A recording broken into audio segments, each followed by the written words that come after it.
YouTube, it's Charlie from Reader Turned Writer, and today I wanted to share my top 10 favorite books from 2022.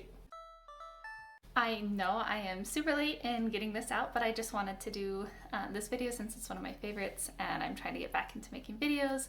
So I'm just gonna jump right into my top 10. I don't order them like favorite to least favorite, but I do pick some different categories to help me narrow down my favorite books because I usually read a lot. I read almost 200 last year, not quite 200, and so I'm narrowing it down to 10 with my categories. Number 1 is my favorite new release, and for this one I picked The Peach Rebellion by Wendelin Van Draanen. The Peach Rebellion is an historical fiction following some young girls. One of them lives on a peach farm during the Great Dust Bowl and kind of following that. Another one is one of the people that came during the Great Dust Bowl to help pick peaches and things, and so that's her family, and then there's like a friend in town as well. And so these three girls, we follow kind of their friendships and crushes and the hard things with their families and all of that, and it was absolutely amazing. I couldn't put it down. I fell in love with the characters, and it is probably my favorite book by Wendelin Van Draanen now. Number 2 is a book that surprised me. For this one, I picked A Wish in the Dark by Christina Soontornvat. And this is a retelling of Les Mis set in a Thai-inspired fantasy world with some really cool magic systems. I absolutely love the tie-in with Les Mis, and the characters were, again, riveting. It is in middle grade, and it was just fantastic from beginning to end. Number 3 is my favorite nonfiction book. For this one, I picked Hearing the Voice of the Lord by Gerald Lund. Gerald Lund is one of my favorite authors. He's an LDS author, and this is a doctrinal book. This is my second doctrinal book that I've read by him, and I absolutely love both of them. This one was like talking about how we can distinguish like spiritual promptings versus like our own emotions or false promptings and things like that, and it was just absolutely fantastic. Number 4 is my favorite spontaneous read, so a book that wasn't like on my TBR list or one that I've been meaning to read for years. For this one I picked Jennifer Chan is Not Alone by Tay Keller. I saw it somewhere. I don't know if it was a YouTube video that was talking about it or an Instagram post that was talking about it, but someone was talking about it and how much they loved it, and I went and put it on hold at my library, and it came, and I was not expecting to love it as much as I did, but I absolutely loved it. It's another middle grade, and it's a contemporary fiction with a little bit of magical realism, like alien type things throughout it. And it's just about a girl who is learning about friendship and bullying and making the right choice and being yourself. And I thought that the themes were just so woven together in such an amazing way. Sometimes books about bullying can be really hard to read, but I thought that this one was just amazing in the way that it handled it. The growth of the main character is also just like phenomenal. I cried, I just absolutely loved reading Jennifer Chan's story. Now, number 5 is my favorite Agatha Christie read, and I gave Agatha Christie her own category because I read a lot of Agatha Christie books throughout the year. I'm currently trying to read all of the books that she's written, and I always look at the Agatha Christie, I think it's called the Christie Challenge, Christie Reading Challenge, but the Agatha Christie website has an official like reading challenge every year where they give a prompt for a book each month, and sometimes I follow those, sometimes because I'm trying to read books I haven't read by Agatha Christie yet and I'm getting closer, so sometimes it's hard to find a book that matches their prompt.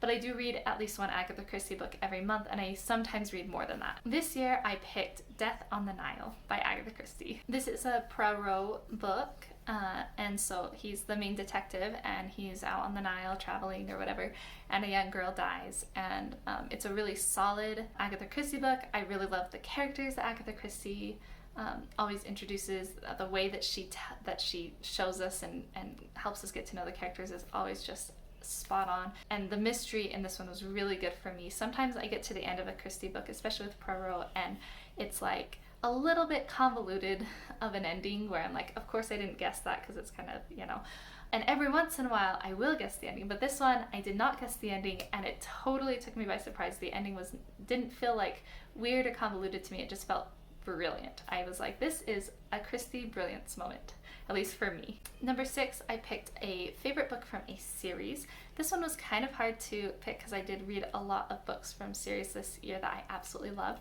But for this one, I actually picked the first book in a series, so I haven't read the rest of them yet, and it is The Inheritance Games by Jennifer Lynn Barnes. And this one I have had on my list for quite a while to read. I've had it on my radar, everybody talks about it.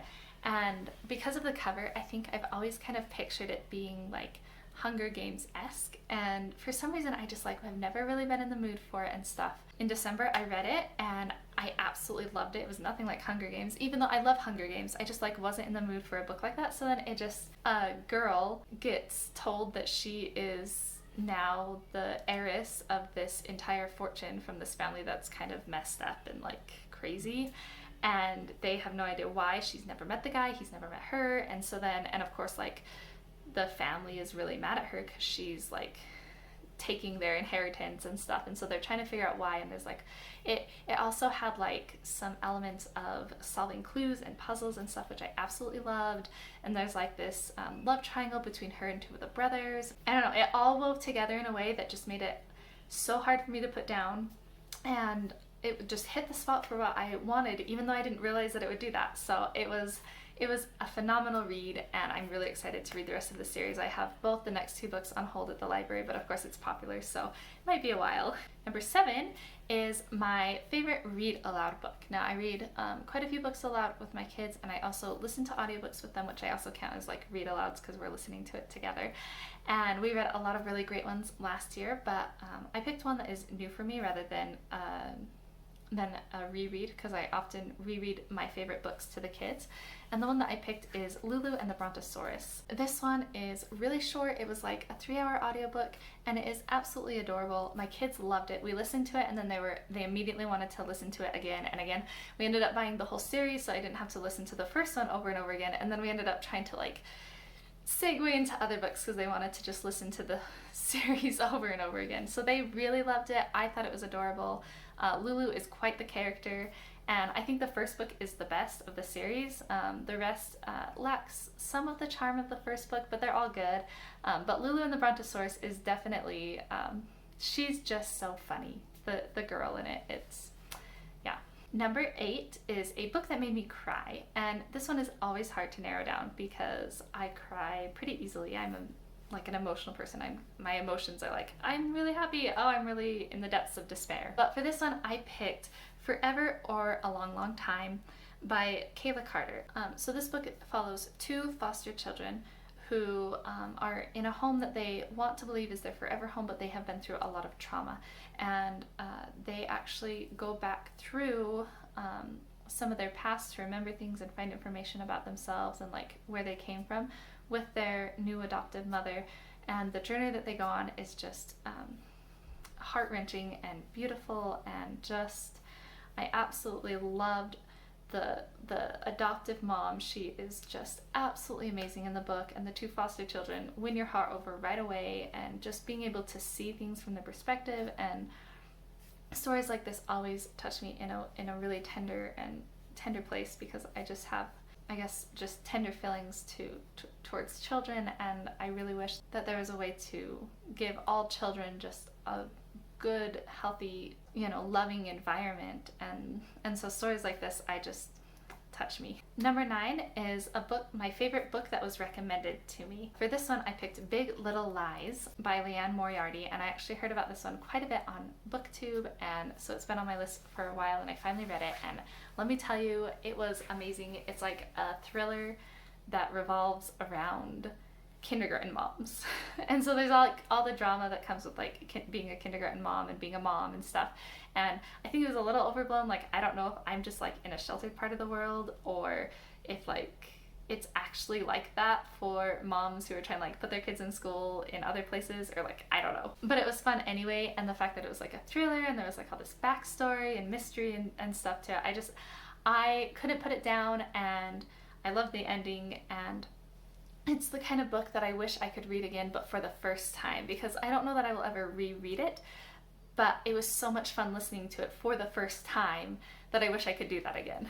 And finally, number 10 is a my favorite book by a favorite author that I read in 2022. And for this one, it was kind of hard to pick for this one too, but I ended up picking The Lost Metal by Brandon Sanderson. And The Lost Metal was his new release that finished up the Wax and Wayne series. There's 4 books in the series. The first one is Alloy of Law. It takes place in the same world as Mistborn, but like later. And it was just incredible. I really loved seeing Wayne's character in this and Marcy's character. They really grew a lot. And I will tell you, I was listening to the end of it at Walmart. I don't know why I thought I could do that, but I was actually waiting for a pickup, luckily, so I wasn't like in the store, but I was like bawling at the ending because the ending just really hit home in a way that I was like, oh my gosh, if you know, you know. And then I always do like a bonus favorite book because I like to pick my favorite reread. None of my favorite books are rereads. I don't like to count those as my like favorite books because if I'm rereading them, it's probably because I love them, and so of course they're going to be a favorite book. So one of my favorite rereads from last year, the one that I picked for my list, is In the Belly of the Bloodhound. It's a book, I don't know if it's the 4th book maybe in the Bloody Jack series, and I remember reading at least some of this series when I was a teenager. I know I read this one as a teenager and I liked it then, and so I've been rereading it, and I just absolutely love Jackie's character, and she is just, it's so fun to watch her become capable and win people over and just be kind of her charming self that she is, even though she's totally obnoxious sometimes. And I really love In the Belly of the Bloodhound because so far of the series, I think I'm currently in books that I didn't read when I was a teenager, and I think there's like 12 in the series and I'm on like 8 or 9. But so far in the series, In the Belly of the Bloodhound is actually my favorite because I think that Jackie really shines in situations where she, in this situation, she ends up on a slaver ship to be sold as a slave across the ocean with a whole bunch of other girls, and I just absolutely love watching how she takes control of the situation in a situation where she has no control and slowly gains traction in that way, and how she wins over the other girls, and how she has to work with Clarissa, and like their relationship really grows during this book, which is super fun to see. But then she does it in a way where they both keep like their personalities, which is just amazing. And yeah, this is, I think, so far my favorite in the series. It was definitely fun to reread it. So those are my favorite reads from 2022. I would absolutely love to hear from you in the comments. It's been a while since I've really posted very many videos, so it'd be fun to kind of catch up. And if you have read any of these books, or if they're on your TBR, let me know what you thought of them in the comments below, and we can chat about books. And thank you so much for watching my video. I will see you in the next one.